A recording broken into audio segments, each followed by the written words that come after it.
Welcome to എജ്യൂടെക്കിൻ്റെ മറ്റൊരു ക്ലാസ്സിലേക്ക് ഏവർക്കും സ്വാഗതം. നമ്മളിത് ഡിസ്കസ് ചെയ്യുന്നത് 10ാം ക്ലാസ്സിലെ ഫസ്റ്റ് ചാപ്റ്ററിലെ ലെറ്റസ് അസസ് എന്നുള്ള പോർഷനാണ്. തുടർ പ്രവർത്തനങ്ങൾ അല്ലെങ്കിൽ ലെറ്റസ് അസസ് എന്നുള്ള പോർഷൻ നമ്മളിന്ന് ഡിസ്കസ് ചെയ്യാനായിട്ട് പോകുന്നത്. അതിനകത്തുള്ള ചില ക്വസ്റ്റ്യൻസ് ആൻഡ് ആൻസേഴ്സ്, അതിനെ എങ്ങനെ ആൻസർ ചെയ്യാനുള്ള കാര്യങ്ങളാണ് നമ്മളിന്ന് ചെയ്യാൻ പോകുന്നത് നോക്കാനായിട്ട് പോകുന്നത്. സോ നമ്മൾ ഡയറക്റ്റായിട്ട് ക്വസ്റ്റ്യൻസിലേക്ക് കടക്കുന്നു. ഫസ്റ്റ് ക്വസ്റ്റ്യൻ ഇതാണ്: based on the hints given, find out the atomic number and write down the subshell electronic configuration of elements. Symbols are not real. Elements ഇതൊക്കെയാണ്. First element A, that belongs to period 3, group 70. B, that belongs to period 4 and group 6. Okay, ഇതാണ് question. അപ്പോൾ question ഇതാണ്, എന്താണ്? ഒരു കുറച്ച് hints, based on the hints given, find out the atomic number and write down the subshell electronic configuration of elements. ഈ തന്നിരിക്കുന്ന ഹിൻഡുകൾ ഉപയോഗിച്ച് ഈ എലമെൻറ്റ്സിൻ്റെ, ഈ മൂലകങ്ങളുടെ സബ്ഷെൽ ഇലക്ട്രോണിക് കോൺഫിഗറേഷൻ എഴുതണം. ഒപ്പം അവയുടെ അറ്റോമിക് നമ്പർ എന്ത് ചെയ്യണം? കണ്ടുപിടിക്കുകയും വേണം. സോ അപ്പോൾ നമ്മൾ എങ്ങനെ കണ്ടുപിടിക്കും നോക്കിക്കോളൂ.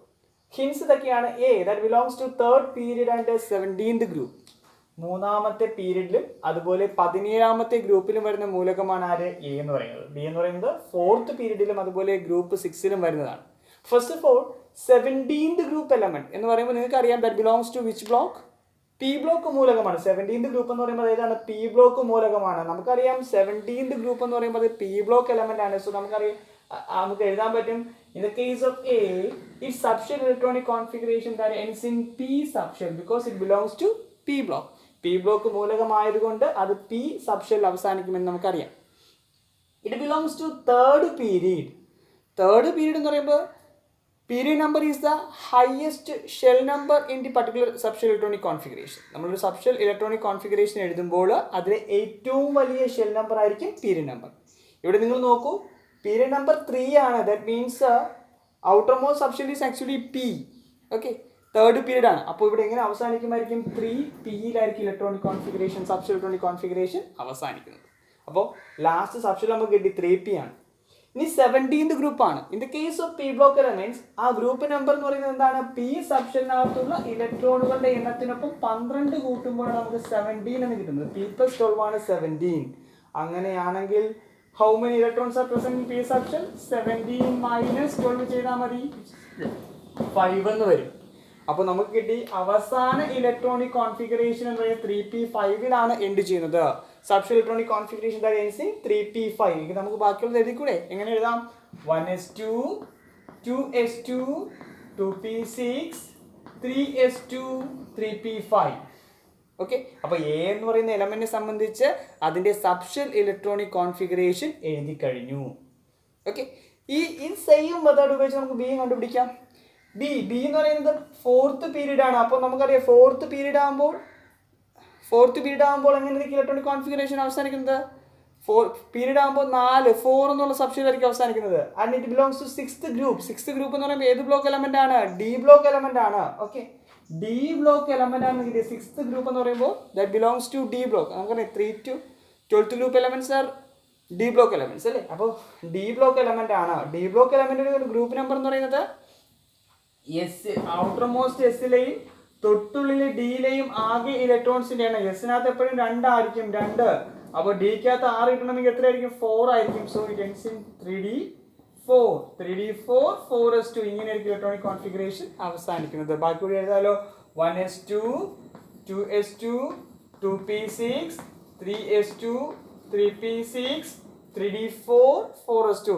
ഒരു കാര്യം ശ്രദ്ധിക്കുക, ഒരിക്കലും നമ്മൾ എന്ത് ചെയ്യത്തില്ല? 3d4, 4s2 എന്ന് എഴുതത്തില്ല. എന്താണ് കാരണം? ഡി സബ്ഷെല്ലുകൾക്ക് ഒരു പ്രത്യേകതയുണ്ട്. If it is half filled or completely filled, the atom becomes more stable. So the electronic configuration becomes എങ്ങനെയായിട്ട് മാറും? നമുക്ക് 3d5, 4s1 എന്നായിട്ട് മാറും. അപ്പോൾ 5+1 6 തന്നെയല്ലോ, ഗ്രൂപ്പ് നമ്പർ 6 കിട്ടിയില്ലേ? And it belongs to 4th period. അപ്പോൾ ഇലക്ട്രോണിക് കോൺഫിഗറേഷൻ നിങ്ങൾ ഇങ്ങനെ മാറ്റി എഴുതുക. 1s2, 2s2, 2p6, 3s2, 3p6, 3d5, 4s1. അപ്പോൾ 2 എലമെന്റ്സിന്റെയും നമ്മൾ എന്ത് എഴുതി കഴിഞ്ഞു? സബ്ഷെൽ ഇലക്ട്രോണിക് കോൺഫിഗറേഷൻസ് എഴുതി കഴിഞ്ഞു. അങ്ങനെയാണെങ്കിൽ what is the atomic numbers of elements? എയുടെ അറ്റോമിക് നമ്പർ പറയാൻ ഈ ഇലക്ട്രോൺസിനെ ആഡ് ചെയ്താൽ 2 + 2 4 4 + 6 10 10 + 2 12 12 + 5 17. So atomic number of A എന്ന് പറയുന്നത് എത്ര കിട്ടും? അറ്റോമിക് നമ്പർ ഇവിടെ എയുടെ അറ്റോമിക് നമ്പർ എത്ര കിട്ടും നമുക്ക്? 17 എന്ന് വരും. ബിയുടേത് 2 + 2 4 4 + 6 10 12 18 23 24 എന്ന് വരും. ബിയുടെ അറ്റോമിക് നമ്പർ 24 എന്ന് വരും. ഈ രീതിയിൽ നമുക്ക് അറ്റോമിക് നമ്പേഴ്സ് കണ്ടുപിടിക്കാം. അപ്പോൾ നമുക്ക് പൊസിഷൻസ് ആണ് തന്നിരുന്നത്, അത് വെച്ചുകൊണ്ട് നമ്മളവിടെ സബ്ഷെൽ ഇലക്ട്രോണിക് കോൺഫിഗറേഷൻ എഴുതി, അത് വെച്ചുകൊണ്ട് നമ്മളുടെ അറ്റോമിക് നമ്പേഴ്സ് കണ്ടുപിടിക്കുകയും ചെയ്തു. ഒന്നാമത്തെ ക്വസ്റ്റ്യൻ ചെയ്തത് മനസ്സിലായല്ലോ. നമുക്ക് shall we move to the second question. രണ്ടാമത്തെ ക്വസ്റ്റ്യൻ ഇതാണ്. When the last electron of an element atom was filled in the 3D subshell, the subshell electronic configuration was 3D8. Answer the questions related to the atom. അതായത് ഒരു element electronic configuration എഴുതിയപ്പോൾ അവസാന ഇലക്ട്രോണുകൾ നിറഞ്ഞത് 3Dക്കകത്താണ്. 3Dക്കകത്ത് എത്ര electrons ഉണ്ടെന്നാണ് പറഞ്ഞത്? 3Dക്കകത്ത് 8 electrons ഉണ്ട്. അതായത് ഇലക്ട്രോണിക് കോൺഫിഗറേഷൻ അവസാനിക്കുന്നത് 3D8ലാണ് എങ്കിൽ 3D8ലാണെങ്കിൽ താഴെ പറയുന്നവ കണ്ടെത്തുക. 3D8ൽ അവസാനിക്കുന്നുവെങ്കിൽ താഴെ പറയുന്നവ കണ്ടുപിടിക്കുക എന്നാണ് പറഞ്ഞിരിക്കുന്നത്. നോക്കിക്കോളൂ. First one, complete subshell electronic configuration. 3D8ൽ അവസാനിക്കും. കംപ്ലീറ്റ് ചെയ്യാൻ അറിയാലോ. അങ്ങനെ കംപ്ലീറ്റ് ചെയ്യും നമ്മൾ. 1s2 2s2 2p6 3s2 3p6 3d8 4s2 or 4s2 3d8. Okay, അപ്പോൾ 3d8 4s2. ഓക്കെ, അവസാന ഇലക്ട്രോൺ എന്ന് പറയുന്നത് ഇന്നർ ഷെല്ലായ 3Dക്കകത്താണ്. അപ്പോഴും 4s-നകത്ത് ഇറങ്ങിയ ശേഷം മാത്രമേ 3Dക്കകത്ത് അറിയത്തുള്ളൂ. അതുകൊണ്ടാണ് 3d8 4s2 എന്ന് എഴുതിയത്.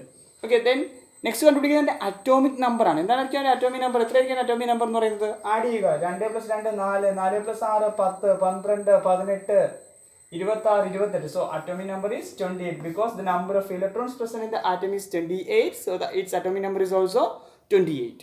ഇനി അടുത്ത ബ്ലോക്ക് ആണ് ചോദിച്ചിരിക്കുന്നത്. എത്രാമത്തെ ബ്ലോക്ക് അല്ലെങ്കിൽ ഏത് ബ്ലോക്കിലുള്ള മൂലകമാണ്? It's last electron is added to 3D subshell. So it belongs to D block. ഏത് ബ്ലോക്കിലെ മൂലകമായിരിക്കും? D ബ്ലോക്കിനകത്തുള്ള മൂലകമായിരിക്കും.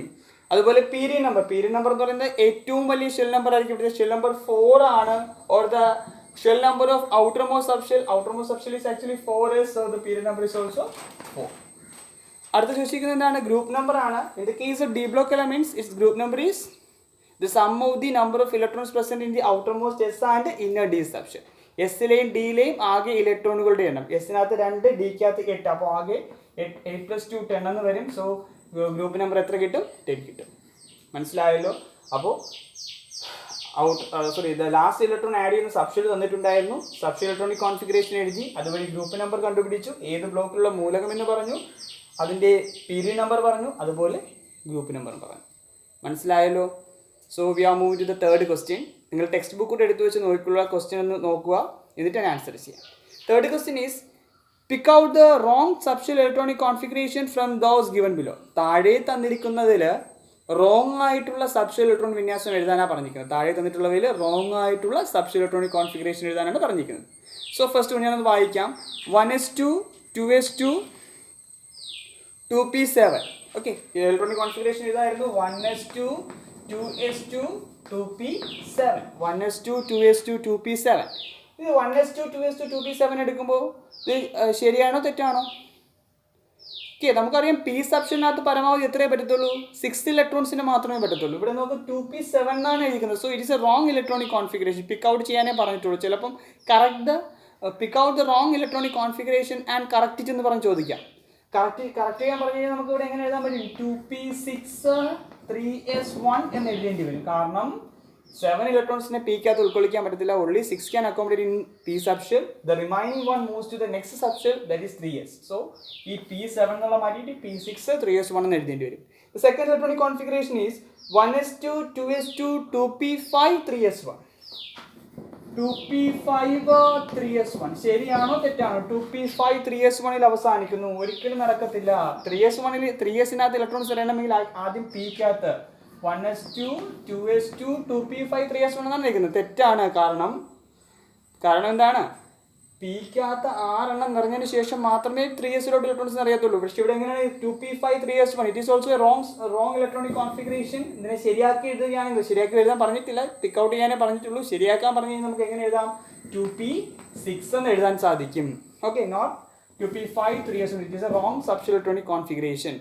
Another one, 1s2 2s2 2p2. Actually B is 1s2 2s2 2p2. That is the correct electronic configuration. Another one, 1s2 2s2 2p6 3s2 3p6 3d2 4s1. 3d2 4s1. It is also wrong electronic configuration because ആദ്യം 4s completely ഫിൽ ചെയ്യണം, അതിനുശേഷം മാത്രമായിരിക്കും 3d-ലോട്ട് electrons പോകുന്നത്. So അങ്ങനെയാണെങ്കിൽ നമുക്ക് എങ്ങനെ എഴുതാൻ പറ്റും? 4s2 3d1 എന്നേ എഴുതാൻ പറ്റും. So it is A correct electronic configuration. So the D is also wrong electronic configuration. And the last one, 1s2 2s2 2p6 3s2 3p6 3d2 4s2. That is also right electronic configuration. അപ്പോൾ ഈ രീതിയിൽ നമുക്ക് subshell electronic configurations ശരി ഏത് തെറ്റിയെന്ന് പറയാൻ പറ്റും. അപ്പോൾ നിങ്ങൾ ആലോചിക്കേണ്ട കാര്യം സബ്ഷെൽ ഇലക്ട്രോണിക് കോൺഫിഗറേഷൻ്റെ ആ ഒരു ഓർഡർ മനസ്സിലാക്കിയിരിക്കുക. അതുപോലെ ഓരോ സബ്ഷെലിനകത്തും എത്ര വീതം ഇലക്ട്രോണുകളെ ഉൾക്കൊള്ളിക്കുവാൻ സാധിക്കുമെന്നും അറിയാമെങ്കിൽ we can write the correct subshell electronic. We can pick out the wrong one and we can correct it. Okay, നമുക്ക് റോങ് വൺ പിക്ക് ചെയ്യാൻ പറ്റും, അതുപോലെ തന്നെ കറക്റ്റ് ചെയ്യാനും സാധിക്കും. Okay, so we are moving to the fourth question. Fourth question ഇതാണ്: the element X in group 17 has 3 shells. അപ്പോൾ X എന്ന് പറയുന്ന ഒരു എലമെന്റ് ഉണ്ട്, 17th ഗ്രൂപ്പ് എലമെന്റ് ആണ്, ആൻഡ് ഇറ്റ് ഹാസ് 3 ഷെൽസ്. അതിന് എത്ര ഷെല്ലുകൾ ഉണ്ടെന്ന് പറഞ്ഞിട്ടുണ്ട്? X is an element present in the periodic table. X the element in group 17th group element has 3 shells. First of all, write the subshell electronic configuration of the element. അതിന്റെ എന്ത് എഴുതാനാണ് പറഞ്ഞിരിക്കുന്നത്? Subshell electron വിന്യാസം എഴുതാനാണ് പറഞ്ഞിരിക്കുന്നത്. അപ്പോൾ X എന്ന് പറയുന്ന എലമെന്റ് 17th ഗ്രൂപ്പിലുള്ള എലമെന്റ് ആണ്, and it has 3 shells. First of all write it subshell electronic configuration.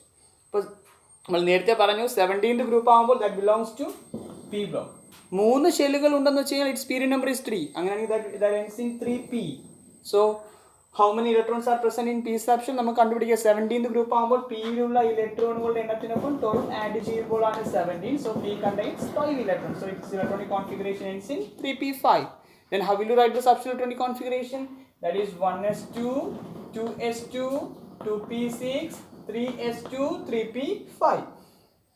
അതായത് പീരിയഡ് നമ്പർ നമ്മൾ ഓൾറെഡി പറഞ്ഞു 3 ഷെല്ലുകൾ ഉണ്ടെങ്കിൽ it's period number is also 3. So the period number is 3.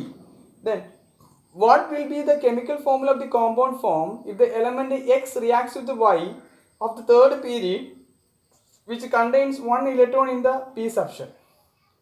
Okay, അപ്പോൾ എന്താ പറഞ്ഞിരിക്കുന്നത്?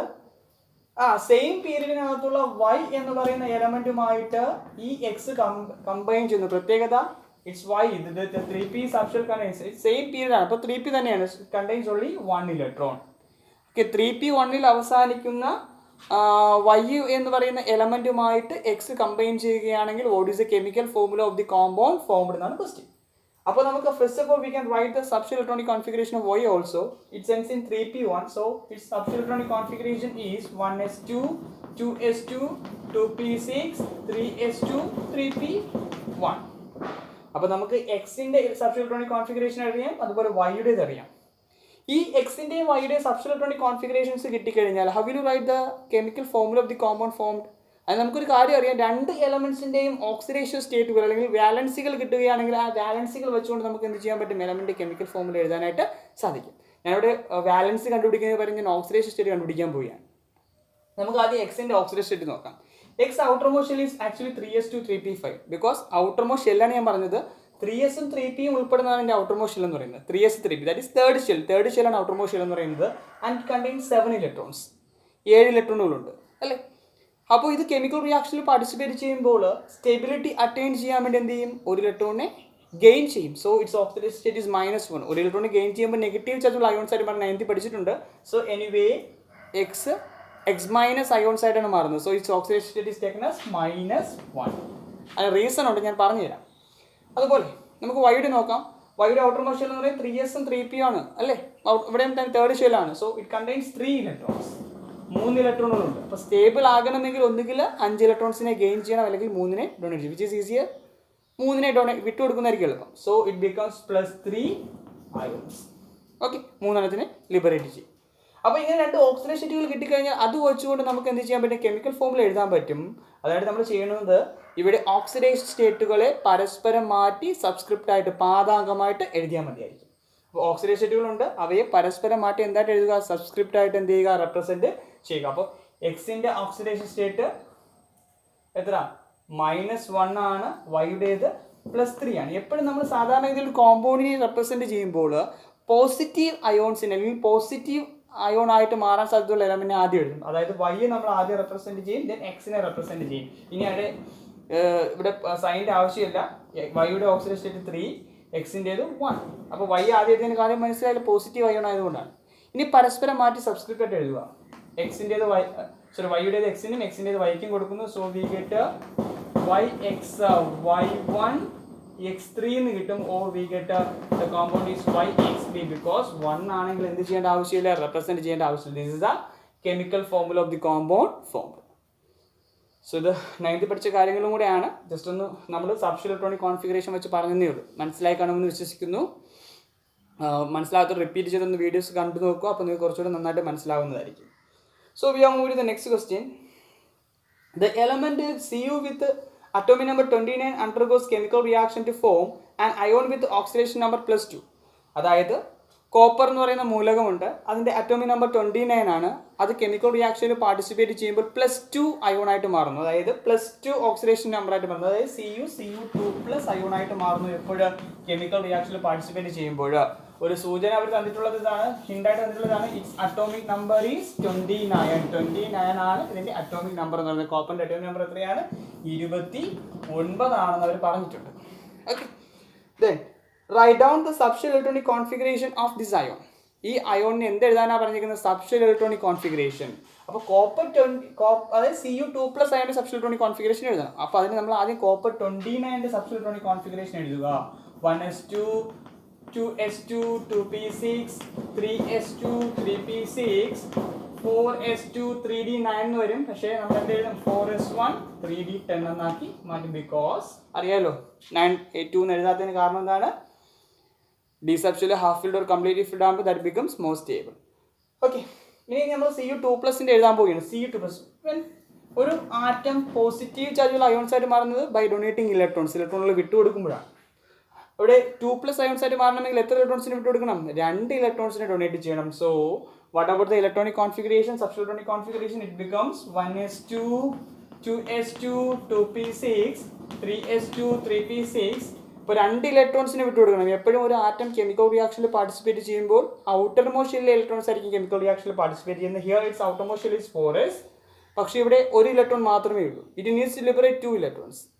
First of all, it liberates 1 electron from its outermost shell and the remaining one is liberated from the inner d subshell. നമുക്ക് reason അറിയാം, D സബ്ഷെല്ലിൻ്റെ പ്രത്യേകത, D block എലമെൻസിൻ്റെ പ്രത്യേകത നമ്മൾ പഠിച്ചിട്ടുണ്ട്. അപ്പോൾ എനിവേ ഒന്നിനെ 4s നിന്ന് കൊടുക്കും, ബാക്കിയുള്ള ഒന്നിനെ എവിടെ നിന്ന് കൊടുക്കും, 3d നിന്ന് കൊടുക്കും. So the configuration becomes 3d. കാരണം മനസ്സിലായല്ലോ. അപ്പോൾ എന്താണ് പറഞ്ഞത്, ആ ഡി ബ്ലോക്ക് എലമെൻ്റ് ആയതുകൊണ്ടാണ് എന്ത് ചെയ്തത്, ഇത്തരത്തിൽ സംഭവിച്ചത്. The next question, can this element show variable valency why? ഇത് ഈ എലമെന്റ് വേരിയബിൾ വാലൻസി കാണിക്കോ? നമുക്ക് പറയാം yes, it shows variable valency. ഇതെന്ത് ചെയ്യും, വ്യത്യസ്ത ഓക്സിജനാവസ്ഥകൾ കാണിക്കുന്നുണ്ട്. കാരണം it is a D block element. ഇനി ആ ഡി ബ്ലോക്ക് എലമെന്റ്സ് എന്തുകൊണ്ട് വേരിയബിൾ വാലൻസി കാണിക്കുന്നു വെച്ച് കഴിഞ്ഞാൽ അതിൻ്റെ റീസൺ പറഞ്ഞു കഴിഞ്ഞാൽ നമുക്കറിയാം ഔട്ടർ മോസ്റ്റ് എസ് സബ്ഷെല്ലും ഇന്നർ ഡി സബ്ഷെല്ലും തമ്മിലുള്ള എനർജി ഡിഫറൻസ് വളരെ കുറവായതുകൊണ്ട് under suitable conditions the electrons present in the outermost s subshell and inner d subshell take part in chemical reaction. So it shows variable oxidation state. മനസ്സിലാവുമല്ലോ. D block element ആയതുകൊണ്ട് ഇത് വ്യത്യസ്ത ഓക്സിജനാവസ്ഥകൾ കാണിക്കുന്നത്. എന്തുകൊണ്ട് D block elements വ്യത്യസ്ത ഓക്സിജനാവസ്ഥകൾ കാണിക്കുന്നത് വെച്ച് കഴിഞ്ഞാൽ ബാഹ്യതമ എസിലെയും തൊട്ടുള്ള ഡി സബ്ഷെല്ലിലെയും തമ്മിലുള്ള എനർജി ഡിഫറൻസ്, ഊർജ്ജ വ്യത്യാസം വളരെ കുറവാണ്. അതുകൊണ്ട് അനുയോജ്യമായ സാഹചര്യത്തിൽ എസിലെയും ഡിയിലെയും ഇലക്ട്രോൺസ് എന്ത് ചെയ്യുന്നു, കെമിക്കൽ റിയാക്ഷനിൽ പാർട്ടിസിപ്പേറ്റ് ചെയ്യുന്നു. So it shows variable oxidation state. മനസ്സിലായല്ലോ. അടുത്ത question, write down the chemical formula of one of the compound formed when this element reacts with the chlorine 17. Cl17 combine ചെയ്യുമ്പോൾ ഉണ്ടാകുന്ന കോമ്പൗണ്ട് കെമിക്കൽ ഫോർമുല എഴുതാനാണ് പറയുന്നത്. അതായത് ഈ Cu2+ ions Cl17 combine ചെയ്യുന്നു. Cl17 എന്ന് പറയുമ്പോൾ 17th ഗ്രൂപ്പ് എലമെന്റ് അല്ലെങ്കിൽ 17 ഇറ്റ് ഈസ് ആക്ച്വലി ഹാലജൻസ്. ഹാലജൻസിന്റെ കേസിൽ ഇറ്റ്സ് ഓക്സിഡേഷൻ സ്റ്റേറ്റ് ഈസ് -1. നമുക്കറിയാനുള്ള കാര്യമാണ്. അപ്പോൾ കോപ്പറിൻ്റെത് 2, ക്ലോറിൻ്റെത് 1. So how to write the chemical formula of the compound? എന്തുകൊണ്ട് ക്ലോറിൻ്റേത് ഒന്നായെന്ന് വെച്ച് കഴിഞ്ഞാൽ ക്ലോറിൻ എന്ന് പറയുന്നത് ഹാലോജൻസ് ആണ്. അല്ലെങ്കിൽ നമുക്ക് ഇതിൻ്റെ സബ്സ്റ്റിറ്റ്യൂട്ടോണിക് കോൺഫിഗറേഷൻ എഴുതുമ്പോൾ it ends in 3s2 3p5. അതുവഴി നമുക്ക് അറിയാൻ പറ്റും ഓക്സിഡേഷൻ സ്റ്റേറ്റ് ഈസ് -1. അങ്ങനെയാണെങ്കിൽ നമുക്ക് ഇലക്ട്രോണിക് കോൺഫിഗറേഷൻ എഴുതുമ്പോൾ എന്ത് കിട്ടും നമുക്ക്? എന്ത് കിട്ടും? ഇതിൻ്റെ ഓക്സിഡേഷൻ സ്റ്റേറ്റ് -1 എന്ന് കിട്ടി. ഓക്കെ, പോസിറ്റീവ് അയൺ ആദ്യം എഴുതി, നെഗറ്റീവ് അയൺസ് രണ്ടാമത് എഴുതി, ഈ സബ്സ്റ്റിറ്റ്യൂട്ടുകളായിട്ട് മാറ്റി എഴുതുക. So we get Cu1Cl2 or we can write CuCl2. This is the chemical formula of the compound formed. So മനസ്സിലായല്ലോ, ഇവിടെ Cu2+ ions ഉള്ളതുകൊണ്ടാണ് ഞാൻ അത് വെച്ച് തന്നെ ചെയ്തത്. So the compound formed is actually CuCl2. മനസ്സിലായല്ലോ. So we are moving to the next question and the last question. Certain substitutes are given below. 2s, ചില സബ്സ്റ്റിറ്റ്യൂട്ട് 2s തന്നിട്ടുണ്ട്, 2d ഉണ്ട്, 3f ഉണ്ട്, 5d ഉണ്ട്, 5s ഉണ്ട്, അതുപോലെ 3p ഉണ്ട്. Which are the substitutes that are not possible? ഇതിൽ possible അല്ലാത്ത സബ്സ്റ്റിറ്റ്യൂട്ട് ഏതൊക്കെയാണ്? 2s പോസിബിൾ ആണോ? രണ്ടാമത്തെ സബ്സ്റ്റിറ്റ്യൂട്ട് ആണ് s പോസിബിൾ ആണ്. 2d is not possible because, അതിന്റെ കാരണം കൂടി പറയാൻ പറഞ്ഞിട്ടുണ്ട്, ഗീവ് റീസൺ ഉണ്ട്, കാരണം കൂടി പറയാനുണ്ട്. Because when you consider the second shell, it has only 2 subshells, that is 2s and 2p. അതുകൊണ്ട് 2d എന്ന് പറയുന്നത് എന്തല്ല, പോസിബിൾ അല്ല. രണ്ടാമത്തെ ഷെൽ എടുക്കുമ്പോൾ തന്നെ 2 സബ്സ്റ്റിറ്റ്യൂട്ട്സേ ഉള്ളൂ, 2s 2p മാത്രമേ ഉള്ളൂ. 2d is not possible. 3f is also not possible because third shell has only 3 substitutes, that is 3s 3p and 3d. 3f is not possible. ബാക്കിയെല്ലാം എന്താണ്, പോസിബിൾ ആയിട്ടുള്ള സബ്സ്റ്റിറ്റ്യൂട്ട്സ് ആണ്. സോ ഒന്നുകൂടി റിപ്പീറ്റ് ചെയ്ത് നിങ്ങൾ video കണ്ടു നോക്കുക. നിങ്ങളുടെ അഭിപ്രായങ്ങൾ കമൻ്റായിട്ട് രേഖപ്പെടുത്തുക. എന്തെങ്കിലും നിങ്ങൾക്ക് മനസ്സിലായല്ലോ എന്നുള്ള കാര്യം നിങ്ങൾ കൃത്യമായിട്ട് കമൻസായിട്ട് രേഖപ്പെടുത്തുക. സോ എല്ലാവർക്കും നന്ദി, നമസ്കാരം.